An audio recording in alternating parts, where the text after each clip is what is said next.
नमस्कार दोस्तों, बात करने वाला है मार्केट के बारे में। और मार्केट के बारे में बात करें तो काफी जबरदस्त सबसे बड़ी अपडेट निकल के आ रही है आरबीआई गवर्नर साहब की तरफ से। और एक बहुत ही बड़ा मार्केट के ऊपर अनाउंसमेंट आता हुआ देखने को मिल रहा है, जो कि मंडे को मार्केट में इसका इफेक्ट देखने को मिलेगा।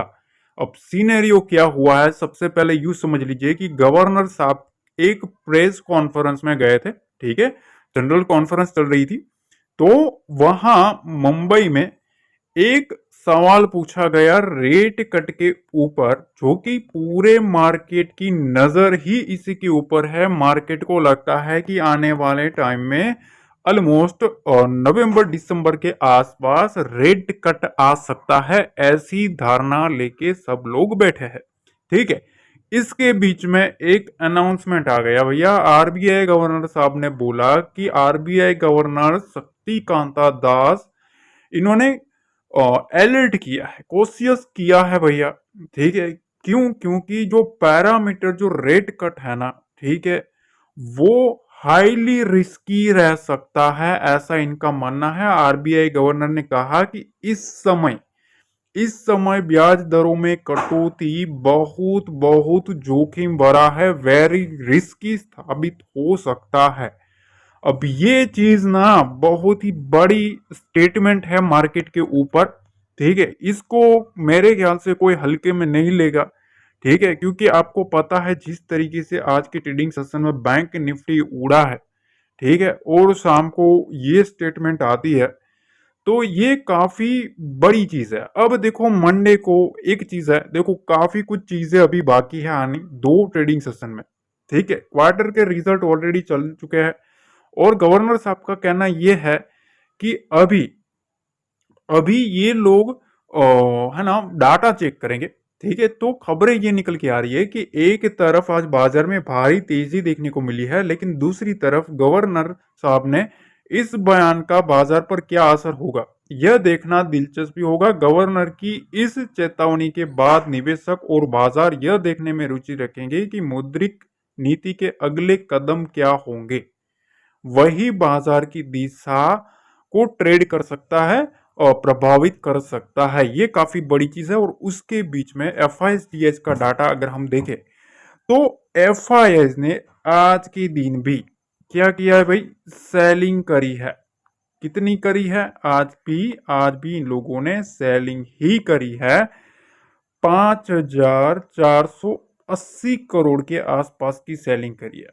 ठीक है, उसके सामने 5,214 करोड़ की यहां डीआईएस की बाइंग देखने को मिली है। तो अब एक चीज है, मैंने आपको बताया था कल कि इन लोगों ने हेजिंग पर्पस टाइप का सिनेरियो बनाया है। शॉर्ट कवरिंग जो मोमेंटम आया है, रिटेल जो था ना वो एग्रेसिव बुलिश था। ठीक है, तो ये चीजें कुछ चलती हुई देखने को मिल रही है। अब आगे अगर हम देखें तो एक और रिपोर्ट निकल के आ रही है।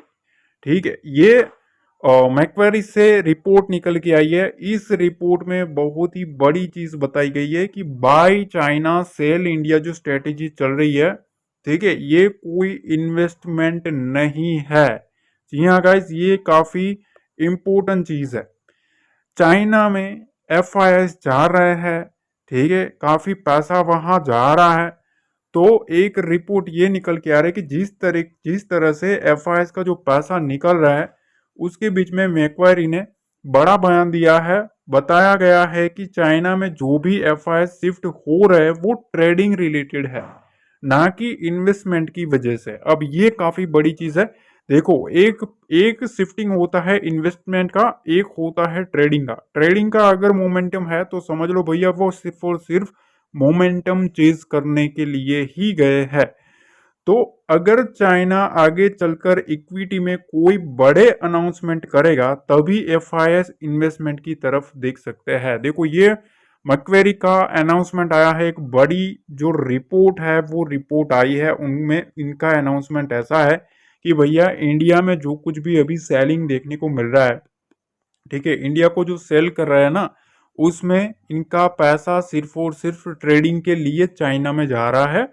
ठीक है, आने वाले ट्रेडिंग सेशन में अगर आने वाले दिनों में अगर चाइना जो है कोई भी ऐसा अनाउंसमेंट करता है इन्वेस्टमेंट का, मतलब एफआई अगर उसमें इन्वेस्टमेंट करते हैं और उनको कोई बड़ा उम्मीद देखता है बाकी की कंट्रीज से ज्यादा, तभी कुछ बात बन सकती है, अदरवाइज अभी वो ट्रेडिंग रिलेटेड ही देखने को मिल रहा है। अब दूसरी तरफ टेक्निकल व्यू क्या कहता है भाई, तो टेक्निकल व्यू ये कहता है कि भैया नियरेस्ट जो रेजिस्टेंस है ना वो 25,000 के पास है निफ्टी का, ठीक है। और बैंक निफ्टी में एक 52,000 के ऊपर रहना एक पहली पॉजिटिविटी का साइन है।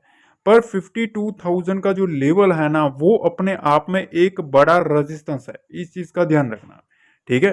तो 52,000 का जो लेवल है, ठीक है, ये पहले अपने आप में एक बड़ा रेजिस्टेंस लेवल बन सकता है। उसके बाद 52,300 का भी एक रेजिस्टेंस है और उसका सारा जो डाटा है वो 52,500 के ऊपर ट्रांसफर होता हुआ देखने को मिल सकता है, ठीक है। अब आपको पता है, ठीक है, कि भैया रिजल्ट भी आने वाले हैं, तो एचडीएफसी बैंक का रिजल्ट भी है, तो वो भी एक बैंक निफ्टी के ऊपर इफेक्ट करेगा, ठीक है। तो ये भी एक काफी इवेंटफुल चीज रहेगी। दूसरी तरफ कोटक महिंद्रा बैंक का जो भी रिजल्ट है, ठीक है, वो भी मार्केट के ऊपर इफेक्ट करने वाला है। और तीसरी तरफ जो जियो फाइनेंशियल सर्विस का जो भी रिजल्ट है ऑलरेडी आ चुका है, आई थिंक 3% मैंने जो देखा है उसके हिसाब से 3% का थोड़ा प्रॉफिट ग्रोथ हुआ है, ठीक है। तो रिजल्ट ओवरऑल पॉजिटिव ही आया है। पर मतलब हमें अगर इंडेक्स वाइज देखिए तो दो जो बैंक है, ठीक है, जो बैंक्स है ना, दो बैंक्स के ऊपर इंपॉर्टेंट रिजल्ट आने वाला है, जो कि एक मोस्ट इंपॉर्टेंट चीज है हमारे मार्केट के ऊपर।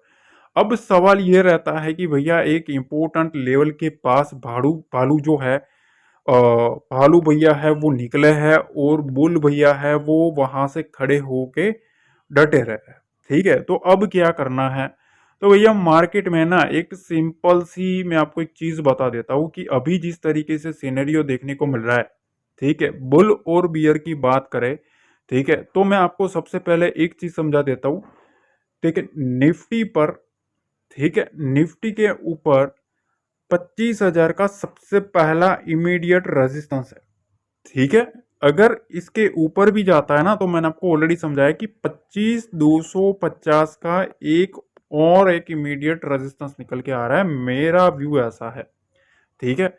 बैंक निफ्टी में स्ट्रक्चर आपको पता है किस तरीके का स्ट्रक्चर बना हुआ है, ऑलरेडी मैंने अगले वीडियो में डिस्कस किया है किस तरीके का स्ट्रक्चर है।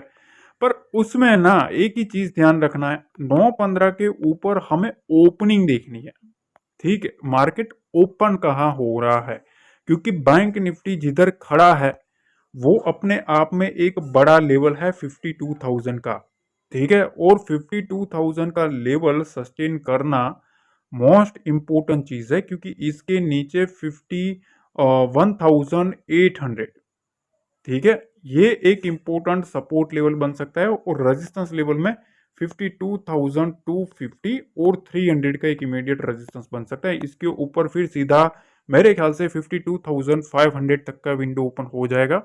तो ओपनिंग मेरे ख्याल से मंडे की जो है ना वो बुल्स के लिए मोस्ट इंपोर्टेंट चीज रहेगी, ठीक है। और क्लोजिंग जो है ना वो मंडे के लिए बियर के लिए मोस्ट इंपोर्टेंट चीज रहने वाली है। ओपनिंग बुल्स की इंपोर्टेंट रहेगी, क्लोजिंग बियर्स की इंपोर्टेंट रहेगी। क्यों, लॉजिक मैंने आपको समझाया। ओपनिंग अगर सस्टेन कर जाती है, ठीक है, मंडे को, तो वेल एंड गुड है। क्लोजिंग अगर ओपनिंग से नीचे आती है, ठीक है, 52,000 के नीचे जितनी क्लोजिंग आएगी ना उतना इनके लिए अच्छा है, भालू के लिए। तो सारी चीजें हैं, ओपनिंग क्लोजिंग का खेल है मंडे को, ओपनिंग बुल्स की, क्लोजिंग बियर्स की, दोनों हमें डिसाइड करना है। कुछ भी होगा, ओपनिंग कैसी है वो भी मैं आपको समझा दूंगा, क्लोजिंग कैसी आई है मंडे को जो भी आएगी वो भी मैं आपको टेलीग्राम पे अपडेट कर दूंगा कि भैया क्लोजिंग कैसी है, अच्छी है या बुरी है, क्या सिनेरियो आगे देखने को मिल सकता है। सारा का सारा जो डिस्कस करने वाला हूँ वो टेलीग्राम पे मैं अपडेट कर ही देता हूँ। जो लोग जुड़े हैं उनको पता है लाइव मार्केट में आपको सारी अपडेट मिल जाती है, ठीक है। तो वहां बिल्कुल जुड़ जाना। अब देखो क्वार्टर के जो रिजल्ट है वो रिजल्ट धीरे धीरे आना शुरू हुआ है, तो वो भी थोड़ा इफेक्ट है, ठीक है। आरबीआई गवर्नर साहब ने एक और अनाउंसमेंट ऐसा कर दिया है जो कि मार्केट उसको थोड़ा सीरियसली लेगा, ठीक है। और दूसरी तरफ निफ्टी और बैंक निफ्टी भी एक इंपॉर्टेंट स्ट्रक्चर के पास खड़े हैं और तब ये अनाउंसमेंट आया है। आपका क्या कहना है वो ज़रूर कमेंट सेक्शन में ज़रूर बताना। और एक चीज़, लाइक दबाना भूल गए हो ना तो लाइक दबा देना, ठीक है? इससे एक ही चीज़ मिलती है, खुशी। ठीक है, आपकी सपोर्ट जिस तरीके से मिल रहा है बहुत खुशी मिलती है हमें। ठीक है, काफ़ी खुशी मिलती है, आप लोग जिस तरीके से प्यार कर रहे हो, जिस तरीके से सपोर्ट कर रहे हो। ठीक है, तो मिलते हैं अगले वीडियो में। जय हिंद, जय भारत, जय माता दी।